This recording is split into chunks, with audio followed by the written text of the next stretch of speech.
And that is the power of the Kind of Funny Studios spare bedroom. True. I was able to inhale that breakfast burrito from McDonald's. Wait, you just ate a whole burrito? I mean, one of the McDonald's one, little tube of cheese meat. It really and is eggs. a tube of cheese. You know what I mean? It's delicious. But I don't want you to think I got a whole burrito. Yeah, wow. Yesterday I couldn't even finish a piece of fried chicken on the air. Wow. Stupid work from home. What's going on here? Jen got a smoothie for me too as well. Wow. She's like, that'll be easier to eat on stream. I was like, thank you. That makes a lot of sense. Smoothie. Yeah. Never had one of those. Let's try it. It looks like a milkshake. Yeah. It's like a smoothie. It's good. Hey. Okay. I'm in. Okay, shout out to you, Mickey D's. Number 2 on the Roper Report. We're still in the land of calm. That's right, Capcom. You like it. It's working. I do like it, but it just makes me think of Final Fantasy VII. Fair enough. We have some Dead Rising remaster details. These are from Taylor Lyles at IGN. Of course, they had a whole presentation yesterday. They had a new trailer. Barrett, let's roll it while I talk, because it's the original trailer and then that they showed earlier, then with some gameplay footage. After unexpectedly teasing the game last week, Capcom has shared new details on Dead Rising Deluxe Remaster, confirming, among other things, that it will release on September 18, 2024. That is the digital version. Saying, quote, "It wouldn't be an exaggeration to call this game a remake," end quote.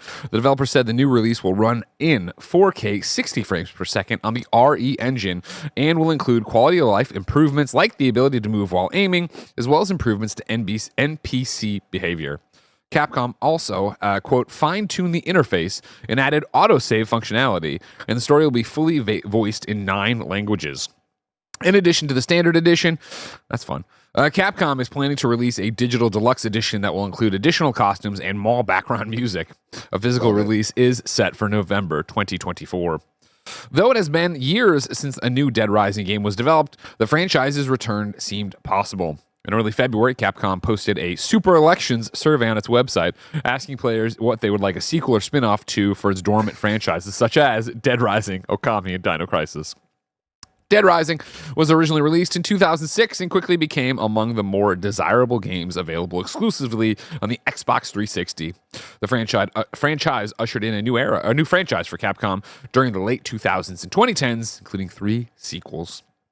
Timothy, it's well documented how much I love Dead Rising 1. Yes. I then reviewed several of them and was always trying to chase that hype. You can never get back to it. So excited for this. Like, when they announced it, I was like, man, all right. And they didn't show anything. I was like, okay, whatever. And then yesterday, did the streams going, threw it up on the big screen, watched it. I'm like, yeah, I'm in. I'll be playing this. Again, everything we just said in the last story, just like Capcom's out here making the right moves. Yeah. RE Engine is a stunner. Anytime they use it, I love the versatility. It's just wild, For me, I'm not a scientist. I don't really understand how games are made, but I do know that whenever I see that RE Engine logo, I know I'm in for a good time. For me, it's more the quality of life stuff.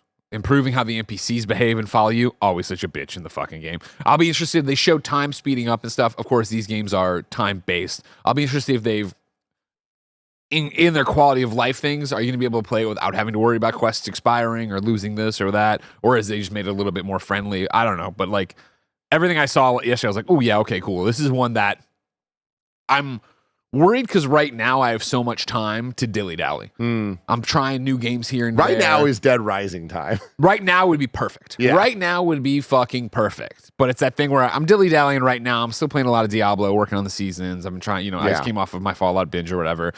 I didn't start 1,000 X Resist yesterday, Barrett, all right? Instead, I tried that other one that we just talked about that came to PlayStation last week.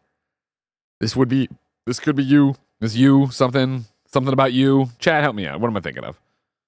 I throw my thing here and I get to it again in a second. You. Something with a U in there. Would be you, somebody's you in or whatever. Anyways, I'm saying right now would be the perfect time, to jump in and have it. So my concern is when we get there, am I going to have time? Am I going to have a chance to do this? Am I going to be that? Until then, thank you, Deadhead. That's the other one I started up yesterday, that visual novel thing. Oh, yeah. Bless was showing me this. Yeah. Looks cool. Yeah, it's not your game whatsoever. Yeah. Okay. Anyways, I'm excited for this. I feel like right now, if they had it, this would be a game I'd probably try to platinum because, of course, back in the day, this is the first time I ever went insane for achievements. Where I used to come home from work and sit there and do the mall run where you just drove for hours running over zombies trying to get the zombie genocider thing. This is one of those games, I'm sorry to cut you off. Go for it. But this is, for me, again, one of those games that I played like I was talking about Metal Gear Solid 2.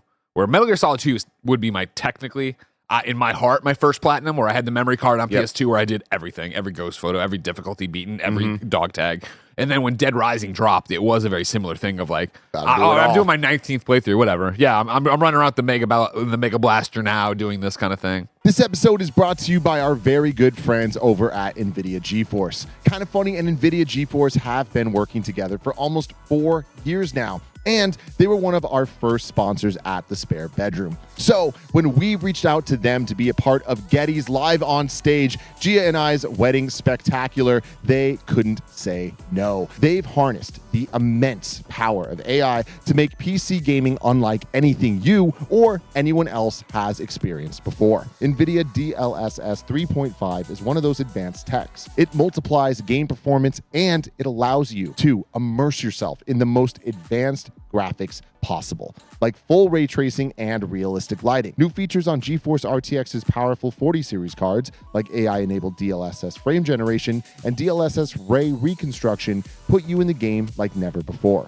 And NVIDIA Reflex reduces the latency in your gaming PC and gives you a competitive edge by reducing the time from click to on-screen action. The future is bright. Take it from all of us here at Kinda Funny. It's the best time ever to game on PC, and it's only going to get better from here, especially with NVIDIA and the awesome promise of GeForce RTX. This episode's brought to you by BetterHelp. We all carry around different stressors, big and small. I'm currently planning a wedding, so I know all about that. But when we keep them bottled up, it can start to affect us negatively.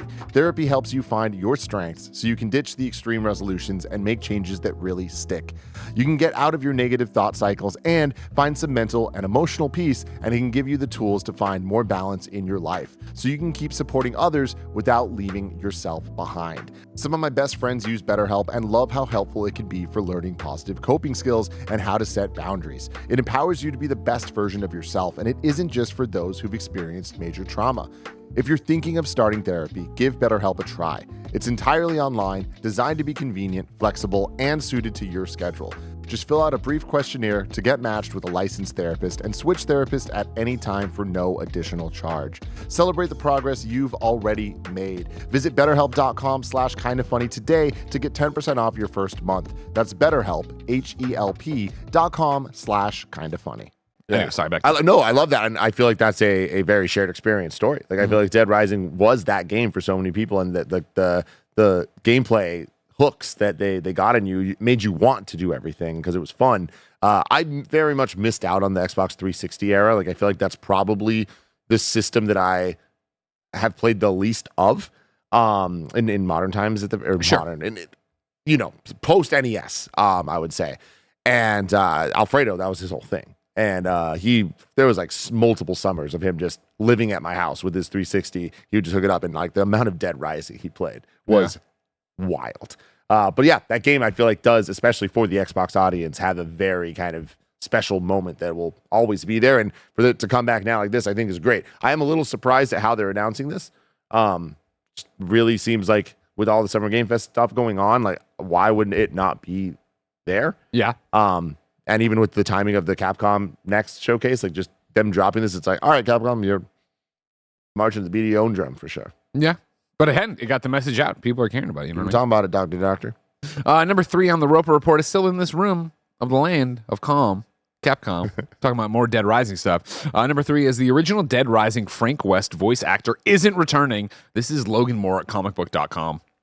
The original voice actor behind the character Frank West, Terrence J. Rotolo, has said that Capcom didn't ask him to reprise the role once again in Dead Rising Deluxe Remaster. By all accounts, Frank West is the most popular character in the Dead Rising franchise. When Dead Rising Deluxe Remaster was surprisingly announced this past week, fans quickly noticed that the famed protagonist had a different look and voice compared to past appearances. Now, Rotolo has shed more light on why he isn't tied to the project. In a conversation shared by @FrankByDaylight on X, formerly Twitter, Rotolo recently responded to one fan inquiry about why he won't be portraying Frank West in Dead Rising Deluxe Remaster. Quote, the answer to your question is, I have no answer. All I can say is that I've always been grateful for every opportunity to help bring Frank to life. An actor's job when called upon is to show up prepared, deliver your best, and when done, move on to the next mission. I simply wasn't called for the mission. The reasons are the producer's own, end quote. Simply wasn't called for the mission. It's badass. What a fucking cool way to say it. Yeah, also, yeah. I appreciate staying positive in a obviously upsetting situation for him. I'm sure that this is not how he wanted this to go.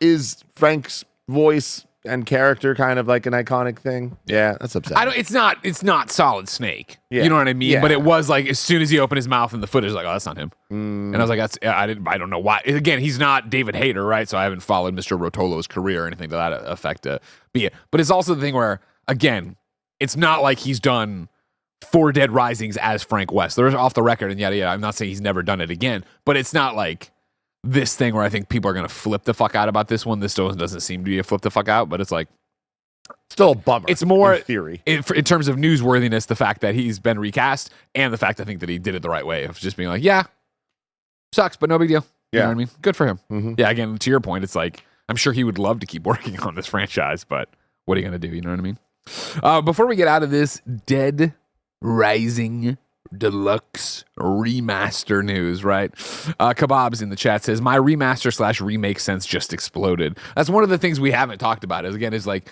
they showed the presentation yesterday. They talked to one of the directors or producers, right? And they're like, "Yeah, you could call it a remake, even though we're calling it a remaster." That's I hate it when you can't fucking pick a lane.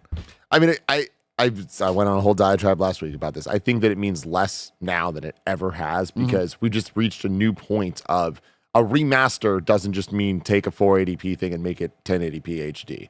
It's like there's so much more being put into it that like it is essentially what we would have thought of as a remake before, but that's just because of how technology's advanced and how all the AI upscaling and all that stuff like can transform what a game looks like. You add ray tracing to an old game and all of a sudden it's like, oh my Lord, it's a stunner. You know, this something is NVIDIA in an does all the time. entirely new engine compared to the first game, though. And a lot of quality of life stuff to it and stuff. So you'd say it was remade in an entirely new engine. In a deluxe way, yeah. In a deluxe definitely. way. Yeah. Well, it was remastered in a deluxe way. You Not could say. remade. I mean, you could say. Who You could say.